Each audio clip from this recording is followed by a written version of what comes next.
عايزة وصفة جلاش مورقة جدا، والحشوة بتاعتها مميزة وبيدوب دوبان في البق. يبقى الفيديو ده ليكي. هنعمل النهاردة الجلاش بطريقة سهلة وبسيطة، وعايزة اقولك الطعم خطير جدا. هو بيتكلم عن نفسه. تعالوا نسمي الله ونصلي على رسول الله عليه الصلاة والسلام ونبتدي مع بعض الفيديو. يلا شجعيني بلايك حلو كده، او لاف، ومتابعة على الفيسبوك، وكمان اشتراك على اليوتيوب. هاتي حلة بقى وضيفي فيها كوبايتين من السكر، وكمان كوباية ونص من المية بالشكل ده، وكمان نص عصرة ليمونة كده، وتكوني غسلاها. بسيبها كده في قلب الشربات. وكمان هضيف معلقة عسل كلوكوز. لو ما عندكيش عسل الكلوكوز ده استبعديه خالص. العسل الكلوكوز بيبقى متجمد كده في الشتاء زي ما انتوا شايفين. تعالوا بقى نرفع بقى الشربات بتاعنا او السيرب على النار عالية، وبالراحة خالص حركة دائرية، ونبتدي ندوب السكر لغاية ما عندي عسل الجلوكوز يسيب المعلقة كده. انا بحب اسيب قشر الليمون كده في الشربات، بتديله نكهة حلوة جدا. اهو خلاص كده السكر داب معايا، وكمان عسل الجلوكوز ساب المعلقة. هيغلي بعد الغليان على طول، بسيبه 5 دقايق بس وبطفي عليه النار. اهو كده. وتعالوا بقى نشوف الجلاش. هجيب صينية وعليها فوطة كده، وهجيب لفة الجلاش بتاعتي. لفة الجلاش دي 500 جرام، هي بتبقى نص كيلو. فتحتها كده، وطبعا انا بستخدم الحمد، اي نوع هيبقى زي العسل من ايديكي. هفرده كده على الصينية، وهبتدي اهو هغطي كده عندي الجلاش بالشكل ده.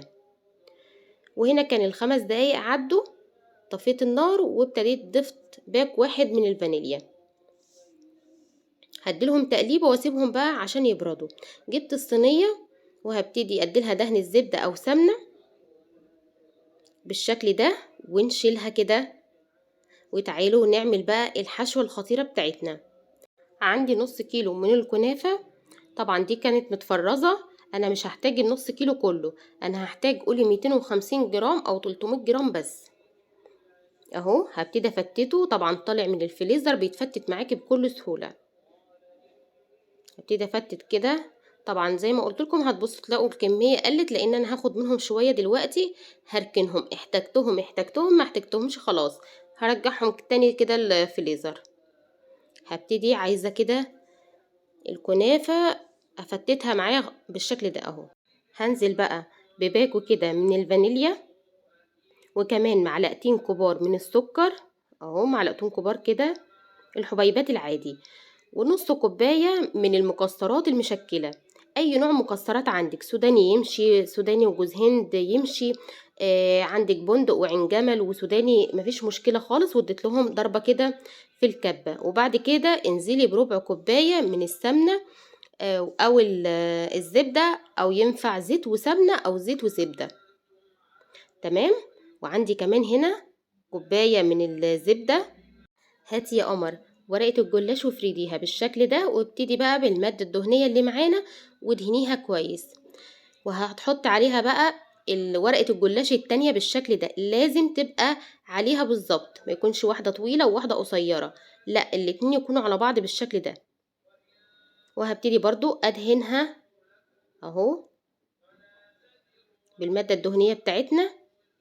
مش مهم قد ايه الكمية، يعني ما تكتريش، هي بس كده بالفرشة بس عشان الاتنين يمسكوا ببعض. انا ضفت 3 ورقات من الجلاش.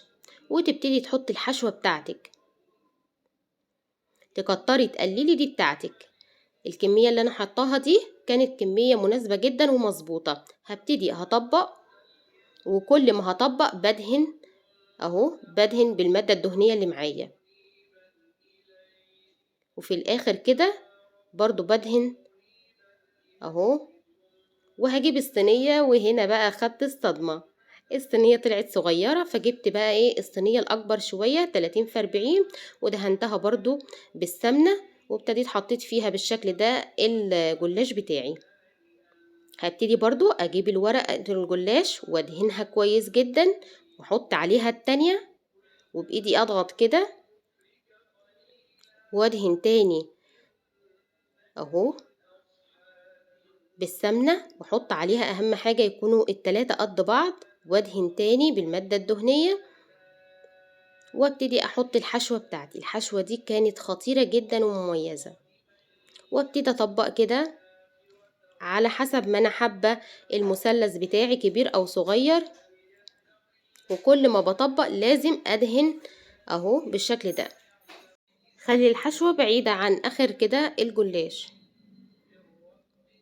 ده الشكل بقى. تقدري تطبقي ممكن 3 صوابع أو 4 صوابع. أهم حاجة ما تنسيش خالص دهنة المادة الدهنية في كل تطبيقة وتطبيقة. هبتدي دي بقى آخر واحدة كده، طلعت كبيرة على الصاج مفيش مشكلة خالص، ببتدي أقطعها كده وهحطها بقى في صينية لوحدها، وابتدي أقطع بقى الصينية بتاعتي.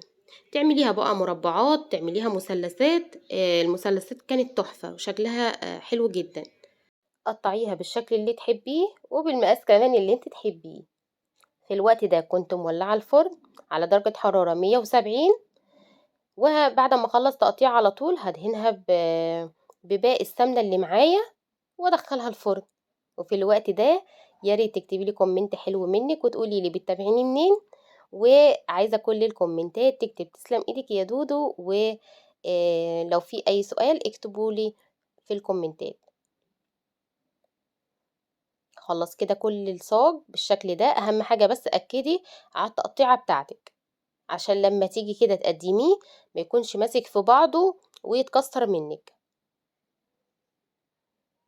طريقته سهلة وبسيطة، وتقدري كده لو رايحة لحد زيارة بقى في رمضان أو حتى في أي يوم عادي تعملي الصاج ده كده وتاخديه معاكي، هيبقى أحسن من اللي بتشتريه مليون مرة.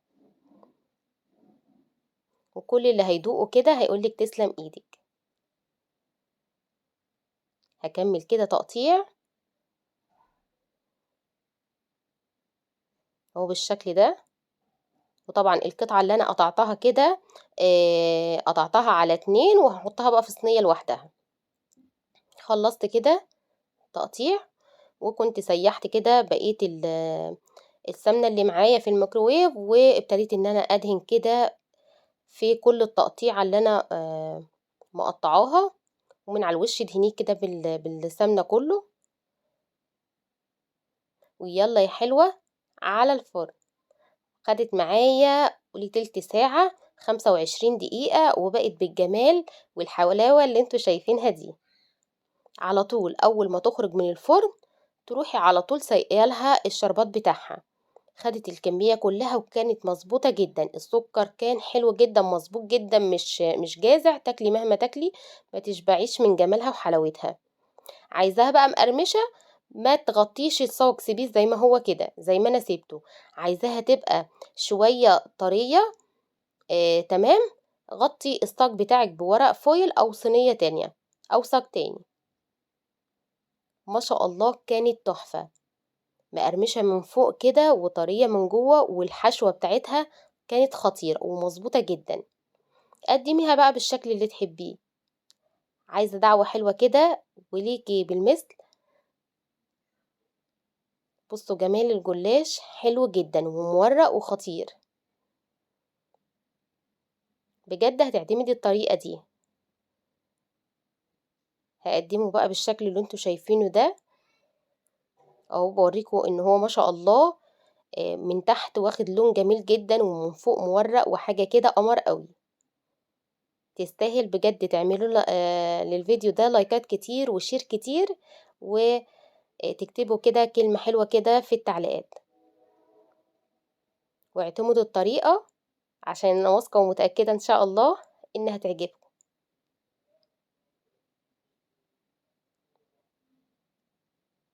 قمر قوي.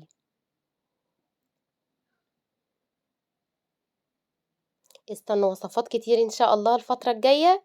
والسلام عليكم.